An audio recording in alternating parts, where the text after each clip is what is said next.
স্নানে যাচ্ছি। এটা হচ্ছে আমাদের একটা দিঘি, মৎস্য চাষ হয় এখানে।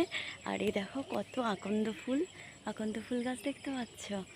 আর এই যে সুন্দর, মানে মনে হচ্ছে যেন বৃষ্টি হবে। আর ঘাসগুলো তো একদম শিশিরে ভেজা।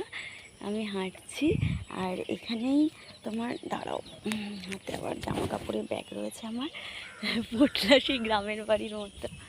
এই যে আছি, দেখতে পাচ্ছ দিঘি কেমন লাগছে। হাওয়া নেই কিন্তু গান গাইতে ইচ্ছে করছে। তোমার খোলা হাওয়া লাগিয়ে পালে, তোমার খোলা হাওয়া, ও বলতে বলতেই হাওয়া চলে এলো। Good good. দেখো পাখি, আবার এখানে কুকুরে গর্ত করেছে, পটি করে, শোয়ে, সবই করে আর কি ওরা। এই দেখো এই জায়গাটা দেখতে পাচ্ছ, সামনেই শ্মশান। আমি এগুলো পেরিয়ে স্নানে যাব।